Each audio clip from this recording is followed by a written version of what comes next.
Hello friends. आज की इस क्लास में आप सभी के लिए जीके जीएस का फ्रेंड्स पता है जी 40 क्वेश्चन पढ़ाने वाले हैं। ये सभी क्वेश्चन बार बार एग्जाम में रिपीट होता है, इसलिए अच्छे से याद कर लीजिएगा और बहुत ही कम टाइम में आपको हम 40 क्वेश्चन पढ़ाने वाले हैं। ठीक है, चलिए हम लोग क्लास को स्टार्ट करते हैं। जो लोग भी टेलीग्राम से जुड़ना चाहते हैं, डिस्क्रिप्शन में लिंक है, आप क्लिक करके जुड़ सकते हैं। चलिए क्लास को स्टार्ट करते हैं। आज के यहाँ पे पहला क्वेश्चन है, ऊर्जा संरक्षण अधिनियम कब से प्रभावी हुआ है? बताइए, ऊर्जा संरक्षण अधिनियम आंसर यहाँ पे क्या होगा बताइए। तो फ्रेंड्स याद कर लीजिएगा 2001 से। फ्रेंड्स ऑप्शन नंबर यहाँ पे हो जाएगा। आगे चलते हैं 2 नंबर क्वेश्चन। भारत में कृषि आय कर लगाया जा सकता है? भारत में जो है ना कृषि आयकर किसके द्वारा लगाया जाता है? दूसरा का बताइए।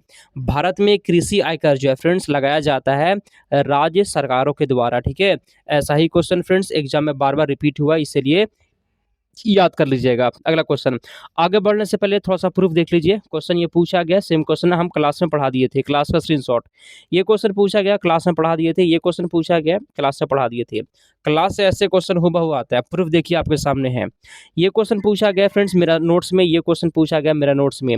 नोट्स अगर आपको लेना है फ्रेंड्स व्हाट्सएप पे मैसेज करिए, 149 रुपये में नोट्स मिल जाएगा। ठीक है, बहुत बच्चे इस नोट्स को लेकर पढ़ाई कर रहे हैं। ठीक है, और क्लास को फ्री में आपको करना ही है, नोट्स को भी मत छोड़िएगा। आगे चलते हैं। चलिए अगला क्वेश्चन, ग्रेसम का नियम किससे संबंधित है? बताइए, ग्रेसम का नियम जो है ना किससे संबंधित है?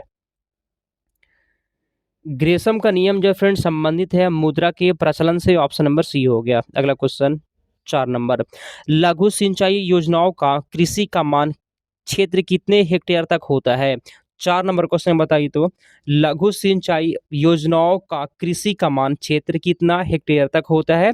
तो फ्रेंड्स याद कर लीजिएगा, पता है कितना होता है जी? 2000 हेक्टेयर होता है। 4 नंबर क्वेश्चन का सी हो गया आपका। आगे चलते हैं 5 नंबर क्वेश्चन। चलिए अगला क्वेश्चन, 1969 में कितने बैंकों का राष्ट्रीयकरण किया गया था? 10, 12, 14 या फिर 16? 5 नंबर क्वेश्चन को बताइए। तो फ्रेंड्स यहाँ पे हो जाएगा सी, ऑप्शन नंबर सी 14। ठीक है, आगे चलते हैं 6 नंबर क्वेश्चन। विश्व में सबसे लंबी पर्वत श्रेणी कौन है? विश्व में सबसे लंबी पर्वत श्रेणी कौन है? विश्व की सबसे लंबी पर्वत श्रेणी, ये भी क्वेश्चन फ्रेंड्स पूछा गया है और फिर से एग्जाम में आ सकता है। छठा का बताइए। तो इंडिज यहाँ पे हो जाएगा ऑप्शन नंबर ए, ये विश्व की सबसे लंबी पर्वत श्रेणी है। अगला क्वेश्चन, निम्नलिखित में से कौन कृषि से संबंधित नहीं है? कृषि से संबंधित नहीं है। हरित क्रांति, श्वेत क्रांति, पीली क्रांति या फिर कृष्ण क्रांति? चलिए क्वेश्चन बोल रहा ना कौन कृषि से संबंधित नहीं है फ्रेंड्स, आंसर यहाँ पे कृष्ण क्रांति हो जाएगा, या कृषि से संबंधित नहीं है, ऑप्शन नंबर डी। अगला क्वेश्चन, जब इंटरनेट का उपयोग संदेश प्रेषित करने में किया जाता है तो यह सुविधा क्या कहलाती है? साइबर स्पेस, निकनेट, ईमेल या फिर क्या कहलाती है? बताइए। जब इंटरनेट का उपयोग संदेश को प्रेषित करने में होता है तो यह सुविधा ईमेल कहलाती है, ऑप्शन नंबर सी हो गया। अगला क्वेश्चन, आम्र वर्षा है फ्रेंड्स, बताइए आम्र वर्षा क्या होता है? 9 का कमेंट करिए तो। आम्र वर्षा क्या होता है फ्रेंड्स? यहाँ पे 9 नंबर क्वेश्चन का हो जाएगा। बताइए आम्र वर्षा क्या होता है? बिहार और बंगाल में मार्च एवं अप्रैल में होने वाली वर्षा। ठीक है जी, इसी को आम्र वर्षा कहा जाता है। ठीक है, बिहार एवं बंगाल में मार्च और अप्रैल के महीने में होने वाली वर्षा को आम्र वर्षा कहा जाता है। अगला क्वेश्चन, भारत की सबसे मीठे जल की झील निम्नलिखित में से कौन सी है? भारत की सबसे मीठे जल की झील कौन सी है? चिल्का, वुलर, लोकटक झील या फिर पुष्कर? भारत की सबसे बड़ी मीठे जल की झील कौन सी है? तो यहाँ पे फ्रेंड्स याद कर लीजिएगा, वुलर झील, ऑप्शन नंबर यहाँ पे सी हो जाएगा। ठीक है, यह भारत की सबसे बड़ी मीठे जल की झील है।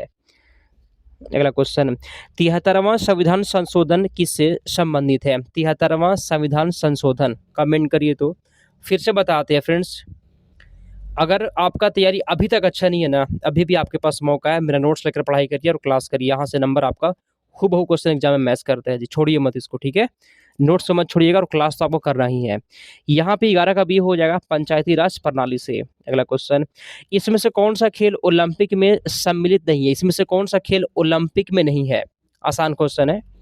ठीक है, आप सभी जानते भी हैं क्रिकेट ओलंपिक में नहीं है। ठीक है, आंसर सी हो जाएगा। अगला क्वेश्चन, संवाद कौमुदी पत्र के संपादक कौन है? संवाद कौमुदी पत्र के संपादक कौन है? चलिए बताइए आंसर क्या होगा।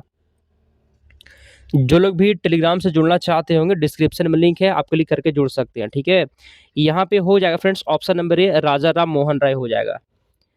चलिए अगला क्वेश्चन, राष्ट्रकूट काल में राष्ट्र या प्रांत का प्रधान क्या कहलाता था? राष्ट्रकूट काल में राष्ट्र का प्रधान क्या कहलाता था? राष्ट्रपति, राष्ट्रिक, रठिक या फिर क्या? तो फ्रेंड्स यहाँ पे 14 नंबर क्वेश्चन का ए जी क्या कहलाता था? राष्ट्रपति। अगला क्वेश्चन, गुप्त शासकों की दरबारी भाषा क्या थी? पाली, प्राकृत, हिंदी या फिर संस्कृत? 15 का सही जवाब बताइए। गुप्त शासकों की दरबारी भाषा क्या थी फ्रेंड्स? संस्कृत थी। ऑप्शन नंबर यहाँ पे डी हो गया। आगे चलते 16, तीर्थंकरों के क्रम में अंतिम तीर्थंकर कौन थे? बताइए, तीर्थंकरों के क्रम में सबसे अंतिम कौन थे? चलिए 16 का सही जवाब क्या होगा? क्लास अच्छा लगता है तो लाइक कर दीजिएगा फ्रेंड्स, एक लाइक कर देना आपको, ठीक है, और चैनल को जरूर सब्सक्राइब करिएगा। तो यहाँ पे सबसे अंतिम पूछ रहा है जी, महावीर सबसे अंतिम तीर्थंकर थे। ऑप्शन नंबर डी है। अगला, भारत का सबसे बड़ा तैरता हुआ सौर ऊर्जा संयंत्र किस राज्य में? भारत का सबसे बड़ा तैरता हुआ सौर ऊर्जा संयंत्र किस राज्य में है? चलिए बताइए 17 का आंसर। ठीक है फ्रेंड्स, यहाँ पे हो जाएगा तेलंगाना। ऑप्शन नंबर ई हो गया। अगला क्वेश्चन, निम्न श्रेणी का भूरा कोयला क्या कहलाता है? फ्रेंड्स कमेंट करिए तो। निम्न श्रेणी का भूरा कोयला क्या कहलाता है फ्रेंड्स? 18 का बताइए सही जवाब क्या होगा। चलिए, तो यहाँ पे फ्रेंड्स हो जाएगा लिग्नाइट। ऑप्शन नंबर डी हो गया, ठीक है। आगे चलते हैं 19 नंबर क्वेश्चन की ओर। 19 नंबर क्वेश्चन, विश्व रोगी सुरक्षा दिवस कब मनाया जाता है? 19 को बताइए, विश्व रोगी सुरक्षा दिवस कब मनाया जाता है? 19 को बताइए तो। विश्व रोगी सुरक्षा दिवस कब मनाया जाता है फ्रेंड्स? कमेंट करिए आप लोग, सही जवाब क्या होगा। 19 का फ्रेंड्स यहाँ पे हो जाएगा 17 सितंबर को। आगे चलते हैं हम लोग 20 नंबर क्वेश्चन। आगे बढ़ने से पहले फ्रेंड्स यहाँ पे और प्रूफ देखिए, ये क्वेश्चन पूछा गया सेम क्वेश्चन क्लास से। ये क्वेश्चन फ्रेंड्स पूछा गया सेम क्वेश्चन मेरे नोट्स में, देखिए नोट्स का पेज नंबर यहाँ पे लगा दिए, जो पिछले बार वाले होंगे आप मिला सकते हैं। ये भी क्वेश्चन फ्रेंड्स पूछा गया है, सेम टू सेम क्वेश्चन मिल जाएगा आपको मेरा नोट्स में, नोट्स का पेज नंबर। ये भी क्वेश्चन पूछा गया फ्रेंड्स, सेम क्वेश्चन मेरा नोट्स में, नोट्स का पेज नंबर लगा दिया, ठीक है। पूरे यूट्यूब पे ऐसे आपको कोई प्रूफ नहीं दिखाएगा, ठीक है। देखिए ये भी क्वेश्चन फ्रेंड्स पूछा गया, सेम क्वेश्चन कहाँ से पूछा गया है? मेरा नोट से। ये क्वेश्चन पूछा गया नोट से। अगर आपको भी नोट्स लेना है व्हाट्सएप पे मैसेज करिए, 149 रुपये में नोट्स मिल जाएगा, ठीक है। इतना प्रूफ कोई नहीं दिखाएगा जी, ठीक है। अगर आपका तैयारी अच्छा नहीं है ना, तभी भी आपके पास मौका है, नोट्स लेकर पढ़ाई करिए, 149 में मिलेगा, ठीक है। आगे चलते हैं, शेरशाह सूरी का वास्तविक नाम क्या था? बताइए, शेरशाह सूरी का वास्तविक नाम क्या था? शेरशाह सूरी का वास्तविक नाम क्या था? फरीद नाम था, फरीद। Option number D. अगला क्वेश्चन, शिक्षा का अधिकार अधिनियम कब से लागू हुआ था? 21 का बताइए।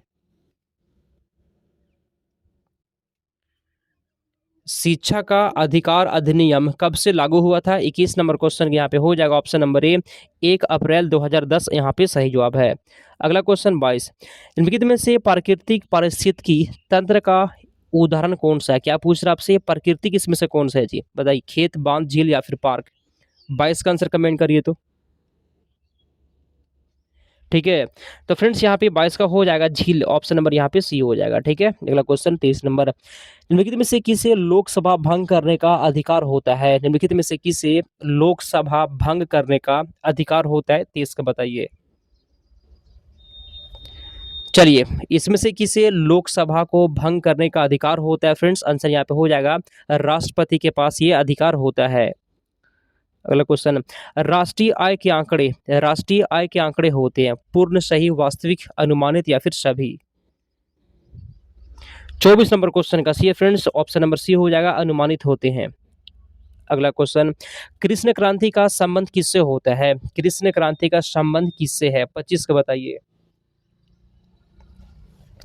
कृष्ण क्रांति का संबंध किससे है फ्रेंड्स? 25 का डी हो जाएगा, ठीक है, खनिज तेल के उत्पादन से। Option number D. अगला क्वेश्चन, भारत की व्यावसायिक संरचना कितने क्षेत्रों में विभाजित है? 1, 2, 3 या फिर 4? 26 का। भारत की व्यावसायिक संरचना कितने क्षेत्र में विभाजित है फ्रेंड्स? यहाँ पे 26 का हो जाएगा ऑप्शन नंबर सी, 3 भागों में। अगला, मत्स्य उत्पादन में भारत का विश्व में कौन सा स्थान है? चलिए बताइए 27 का आंसर। मत्स्य उत्पादन में भारत का विश्व में कौन सा स्थान है फ्रेंड्स? बी हो जाएगा, तीसरा स्थान है। ठीक है, अगला क्वेश्चन।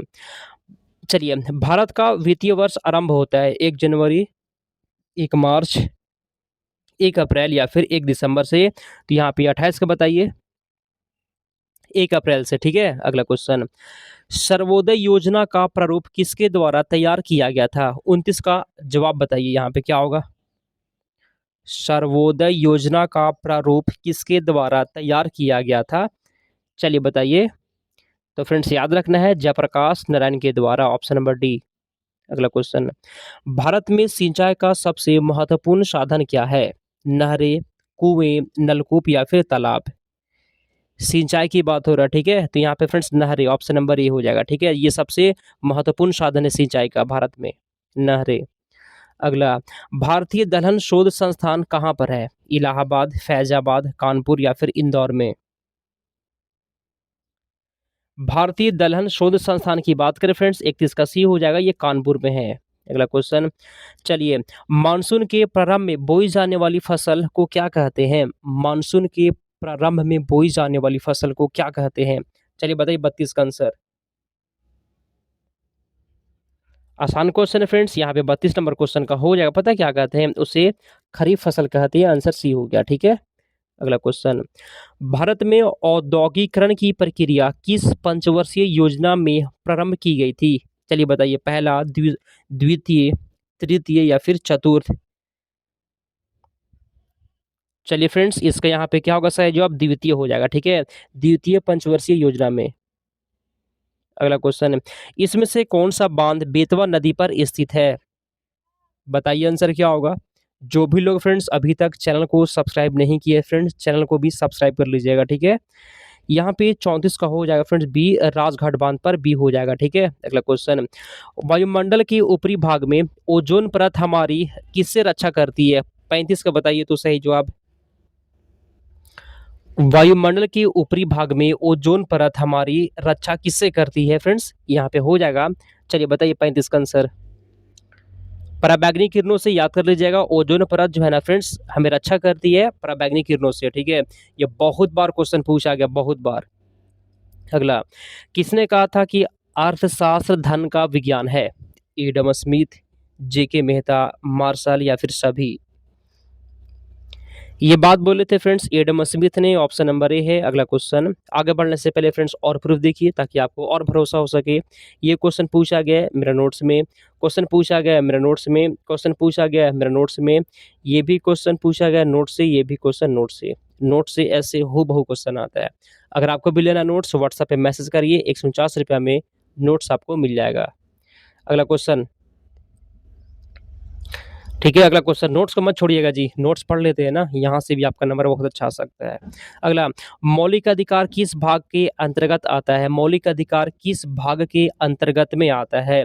37 का बताइए। तो यहाँ पे 37 का सी हो जाए फ्रेंड्स, भाग थर्ड में, ऑप्शन नंबर सी हो जाएगा। अगला क्वेश्चन 38। माना दर्रा, ठीक है जी, माना दर्रा किस राज्य में स्थित है? माना दर्रा किस राज्य में स्थित है? 38 का सही जवाब क्या होगा बताइए? माना दर्रा किस राज्य में है? ये फ्रेंड्स हो जाएगा उत्तराखंड में है। ठीक है, बी आंसर हो गया आपका। भारत के राष्ट्रपति के महाभियोग की प्रक्रिया है, बताइए। भारत के राष्ट्रपति के महाभियोग की प्रक्रिया कैसी प्रक्रिया है? ये जो होता है फ्रेंड्स अर्ध न्यायिक प्रक्रिया होती है, आंसर यहाँ पे बी हो जाएगा। अगला क्वेश्चन। निम्नलिखित में से किसने वर्ष 1503 में भारत में पहला यूरोपीय किला बनाया था? 1503 में कौन बनाया था किला भारत में? फ्रांसीसी, पुर्तगाली, अंग्रेज या फिर डच? 40 का सही जवाब क्या होगा फ्रेंड्स? याद कर लीजिए फ्रेंड्स, पुर्तगाली। ठीक है, चलिए 40 क्वेश्चन पढ़ा दिए। एक क्वेश्चन ये वाला आपके लिए होमवर्क है कि दिल्ली सल्तनत का प्रथम शासक कौन था? ये वाला क्वेश्चन आपके लिए होमवर्क है। क्लास खत्म हो जाएगा तो कमेंट करना है। 40 क्वेश्चन पढ़ा दिए, आप 40 में से कितना सही किया फ्रेंड्स कमेंट करिए। ठीक है, ऐसे ही क्लास चलेगा कंटिन्यू एग्जाम तक। क्या करना है, सभी क्वेश्चन को आपको रट लेना है, याद कर लेना है। ठीक है, तो चलिए फ्रेंड्स समाप्त करते हैं, मिलते हैं अगले क्लास में। समाप्त करते हैं, चैनल को सब्सक्राइब कर लीजिएगा।